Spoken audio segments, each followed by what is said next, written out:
Chegando para nossa live, excelente dia. Já estamos aqui prontinhos, né, para o nosso treino, mantendo o foco, mantendo a disciplina e realmente vivendo, né, esses dias como os dias de olhar para dentro, de entender o que está acontecendo, de tirar aquilo que não faz mais parte e de deixar somente aquilo que eu quero levar para o próximo ano. E isso tudo, gente, a gente vai buscando discernimento na palavra. Deus é um Deus que vai tirar tudo aquilo que não é bom para você, por mais que doa. Mas Ele vai deixar somente aquilo que é necessário para que você viva uma nova caminhada com Ele, né? E nessa parte que nós vamos para 1 Samuel 13, vai falar sobre a espera em Deus é um ato de fé que protege o nosso futuro. A espera em Deus é um ato de fé que protege o nosso futuro. Então aqui, quando a impaciência, ela gera obediência. Saul, ele forma um exército e os filisteus, né, tem grande poder militar nessa época. E Israel, ele tem medo de Saul. E Saul, ele espera Samuel, mas ele fica impaciente. E ele oferece um sacrifício indevido, né? E Samuel confronta Saul porque ele não esperou o tempo certo. E Deus rejeita o reino de Saul devido à impaciência, à desobediência. Então que a gente fique muito atento esses dias a realmente estar diante da graça de Deus, diante da misericórdia de Deus. Amém? Vamos para a leitura. Querido Espírito Santo, esteja conosco nesse dia trazendo discernimento e sabedoria sobre essa palavra. Que a Tua palavra possa vir, Senhor, e o Espírito Santo possa discernir conosco aquilo que precisamos ouvir nesse dia. Amém. Saul reinou 1 ano, e no 2º ano do seu reinado sobre Israel, Saul escolheu para si 3.000 homens de Israel e estavam Saul com 2.000 em Miquimás, na montanha de Betel, e 1.000 estavam em Jonatã, em Gibeá de Benjamim. O resto do povo despediu cada um para sua casa. E Jonatã feriu a guarnição dos filisteus que estavam em Gibeá.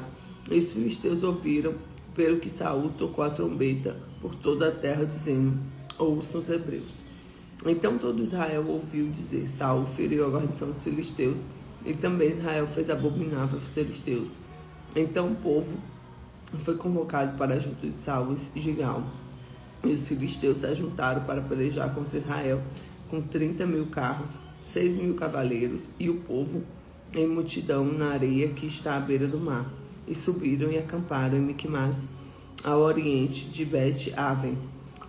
Vendo, pois, os homens de Israel que estavam em apuros, porque o povo estava angustiado, o povo se escondeu pelas cavernas, pelos espinhais, e pelos penhascos, e pelas fortificações, e pelas covas. E alguns hebreus passaram o Jordão para a terra de Gade e de Gileade. Estando Saul ano de Gigal, todo o povo ia atrás dele, tremendo.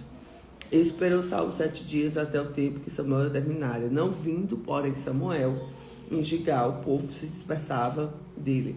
Então disse Saul: traze-me aqui o holocausto e as ofertas pacíficas, e oferece o holocausto. E sucedeu.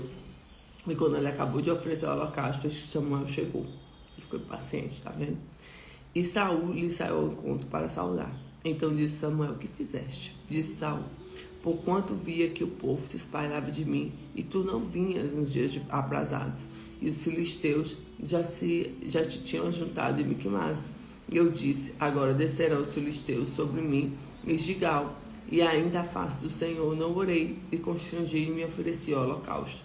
Então disse Samuel a Saul: precedeste desnecessadamente, não aguardaste o mandamento do Senhor, teu Deus te ordenou, porque agora o Senhor teria confirmado teu reino sobre Israel para sempre. Ou seja, ele estava vindo para confirmar o reino de Saul, e ele não esperou. Então o que aconteceu? Ele simplesmente ultrapassou os limites e foi pela força do braço dele. Porém, agora não subsistirá o teu reino, já que tem buscado o Senhor para si um homem segundo o teu coração, e já lhe tem ordenado o Senhor que seja o capitão do seu povo, porquanto não guardaste o que o Senhor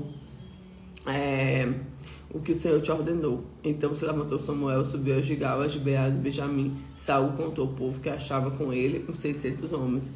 Saul e Jonatã, seu filho, e o povo achou com eles, e ficaram em Gibeá e Benjamim. Portanto, os filisteus se acamparam em Miquimás. E os saqueadores saíram ao campo dos filisteus em 3 companhias. Uma companhia foi o caminho de Ofrá, a terra de Sual. Outra companhia seguiu o caminho de Bet-Horon, e a companhia pelo caminho termo que dá para o vale de Zeboim, na direção do deserto. E toda a terra de Israel nem ferreiro se achava, porque os filisteus tinham dito para que os hebreus não façam espada nem lança. Por isso, todo Israel tinha que descer dos filisteus para amolar cada um sua relha, enxada, machado, sacho. Tinham, limas para os seus sachos e enxadas, e as forquilhas de 3 dentes, e machados para consertar as aguilhadas. E sucedeu que no dia da peleja não se achou espada nem lança na mão de todo o povo que estava em Saul e com Jonatã. Porém acharam Saul com Jonatã, seu filho, e saiu a guarnição dos filisteus ao desfiladeiro em Miquimás. Né? Então vamos aqui trazer o aprendizado dessa palavra. Primeiro, a pressão revela o coração. Né? A pressão não cria falhas, ela revela o que está no coração. Então, quando Saul foi pressionado pelo povo de Israel, ele não esperou o tempo de Deus. Ele cedeu à pressão do povo e agiu. E não esperou Samuel vir com a resposta do Senhor. Então, aqui ele desobedeceu devido à impaciência, porque ele não soube lidar com pressão. Segundo, a obediência parcial ainda é desobediência. Tudo bem que ele estava ali obedecendo a Deus, mas ele desobedeceu e ele causou ali um problema, né? Então, a obediência parcial, obedecer aqui, não. A obediência é total, tá? Fazer algo para Deus fora da vontade não agrada a Deus. Terceiro, a desobediência compromete o futuro. Uma decisão impaciente pode comprometer anos de chamado. Olha isso. Uma decisão impaciente pode comprometer anos de chamado. Então, o teu reino não subsistirá, foi o que Samuel falou. Obedecer hoje preserva o nosso amanhã. Então, declare hoje comigo: eu escolho obedecer, esperar em Deus. Eu escolho obedecer e esperar em Deus. Eu escolho obedecer e esperar em Deus. Glória a Deus, glória a Deus, glória a Deus. Então, que a pressão, ela possa até vir, mas que você tenha sabedoria de esperar no Senhor. Porque o Senhor, nós devemos ter o temor, né? Não adianta nosso coração ficar atribulado, ficar nervoso, que o Senhor tem o tempo dele. E por que ele tem o tempo dele? Porque ele sabe o que é melhor para nós. Nós, às vezes, achamos que é melhor para nós, mas o Senhor sabe, tem certeza, entendeu? Então, que a gente guarde em Deus. Fica com Jesus, que Deus te abençoe, que a graça dele resplandeça sobre ti e que a presença dele invada o teu ser. Que o Senhor venha com amor, com paz, com alegria, né, gerar em você coisas lindas nesse dia. E eu já declarei comigo: Senhor, eu aguardo uma surpresa vinda de ti nesse dia. Fica com Jesus. Surpresa maravilhosa, claro, né? Que de Deus não tem outra. Fica com Jesus.